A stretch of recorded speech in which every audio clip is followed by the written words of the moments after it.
Data centre আমরা সবসময় বলি, আসলে ডাটা সেন্টারের বিষয়ে সাধারণ মানুষের কিন্তু ততটা আমার মনে হয় না, আমি ততটা বুঝি না। কিন্তু ডাটা সেন্টারের যে কি তার লাভ, সেটা এখনকার যুগের যারা ছেলে মেয়েরা তারা হয়তো অনেক বেশি বুঝে, কিন্তু আমাদের মতো যারা পুরনো লোক বা আরো যারা পুরনো লোক বা আমার থেকেও একটু যারা কম বয়স তারা ততটা বোঝে না, কারণ তারা সেইভাবে মোবাইলের দুনিয়াতে অনেক পরে বয়কালে তারা কিন্তু ঢুকেছে। কিন্তু আমি যতটুকু বুঝতে পেরেছি এটাকে নিয়ে চর্চা করে, যে ডাটা সেন্টার হলো একটা তথ্য কেন্দ্র, মানে যত বেশি তার মধ্যে একটা লাইব্রেরি বলা যায়, যত বেশি তথ্য এখন এই ডিজিটাল যুগে এর ভিতরে প্রবেশ করানো যাবে, এবং এই প্রবেশ করানোর সাথে সাথে ইন্টারনেটের মাধ্যমে মানুষের কাছে এটা পৌঁছে দেওয়া, মোবাইলের মাধ্যমে হোক কম্পিউটারের মাধ্যমে হোক, এইগুলি হচ্ছে মেইন যে উদ্দেশ্য, সেটা হচ্ছে ডাটা সেন্টার। এই তথ্য কেন্দ্রে আজকাল বর্তমান যে প্রযুক্তি যুগ, সেই প্রযুক্তি যুগে ডাটা সেন্টার কিন্তু ইনডিসপেন্সিবল। আমরা অনেক সময় বলি যে nobody is indispensable in the world, কিন্তু এখন যে আজকের তারিখে আমি বলতে পারি it is very much indispensable.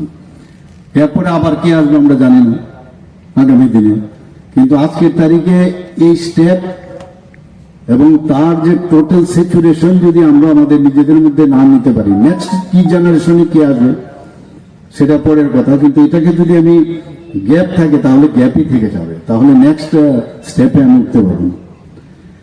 এবং এটা কিন্তু এখন আমি বলতে পারি যে এটা একটা ইন্ডাস্ট্রির বিষয়, এটা একটা ইন্ডাস্ট্রি। তো বিপুল পরিমাণে যে তথ্য সংরক্ষিত হবে, এখন আগে তো অফলাইনে সমস্ত তথ্য সংগ্রহ হতো, সেগুলো নষ্ট হয়ে যায়, সেগুলো প্রপারলি থাকেও না।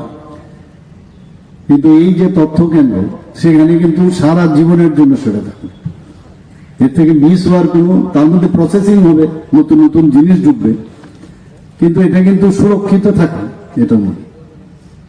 তো এই যে নতুন যুগ চলছে এখন সারা পৃথিবীতে, এবং সেটাকে প্রপারলি সংরক্ষণ রাখা এবং প্রসেসিং করা, এই ডাটা সেন্টারের আসল উদ্দেশ্য।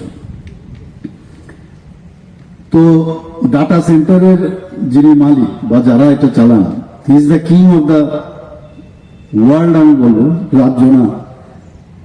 এখানে তো নর্থ ইস্টার্ন জোনের মধ্যে এত বড় ডাটা সেন্টার ত্রিপুরাতেই হচ্ছে। এটা এর আগে এই এত বড়, ওনারা আমাকে বলছিলেন যখন ওঠার আগে, প্রথমে ওনারা ভেবেছিলেন মেঘালয়ে করবে, কিন্তু পরবর্তী সময়ে ওনারা ডিসিশন নিলেন যে না, ত্রিপুরাতে করবে। অনেক বিষয় আছে যেসব জায়গায় ডাটা সেন্টার করতে গেলে তার যে টেম্পারেচার থেকে আরম্ভ করে, পরিবেশ থেকে আরম্ভ করে অনেক কিছুর উপর ডিপেন্ড করে। তো ওনারা শেষ পর্যন্ত জমির জন্য আমাদের কাছে কিরণজি অলরেডি বলেছেন, যখনই এই ধরনের লুক্রেটিভ কিছু আসে একটু বোঝার চেষ্টা করলাম ডাটা সেন্টার কি হবে। যখন এই ধরনের অফারটা আসলো, তো তাড়াতাড়ি করে লুফে দিলাম যে জায়গা আমরা দিতে হবে তাড়াতাড়ি, আদারওয়াইজ সব তো চলে যায় ওই সব জায়গায়। তো শেষ পর্যন্ত আমরা দিলাম। আর যে কোনো কাজ করতে গেলে অনেক সময় মানে বাধা বিপত্তি বা একটা অবস্ট্রাকল থাকে, কারণ নতুন কিছু বুঝায়, ওখানে অনেকে বুঝাতে হয়, এবং যখন হয়ে যায় তখন বললে বাহ, এটা তো সাংঘাতিক ভালো জিনিস আমাদের জন্য। তো এগুলো করতে হয়। এখন অনেক জিনিস আমরা আস্তে আস্তে করে আমরা সেইভাবে এগোচ্ছি। এবং এটার মেইন যে বিষয়, এটা একটা মূলত সার্ভার। এবং সার্ভারটা কি, এটা একটা, যেটা আমি একটু বললাম, সার্ভ করা, এটা পরিবেশনা করা, অর্থাৎ সেবাদান করা। এবং এটা কার মাধ্যমে, কম্পিউটার বা সেন্ট্রাল যে কম্পিউটার, সেখানের মাধ্যমে সেটাকে সার্ভ করা, এবং সেখান থেকে অন্যান্য জায়গায় যাবে। এবং সেখানে নেটওয়ার্কিং এর জন্য যা যা যন্ত্রপাতি, সেই যে ডাটা সেন্টার ইনস্টিটিউট সেখানে থাকবে। স্টোরেজ সিস্টেম ভেরি ইম্পর্টেন্ট, এখন যখন যখন যেটা দরকার সে স্টোরেজ থেকে তার ডেলিভারি সিস্টেম, তো স্টোরেজ সিস্টেম করার জন্য তার তো স্পেসও লাগবে প্রচুর।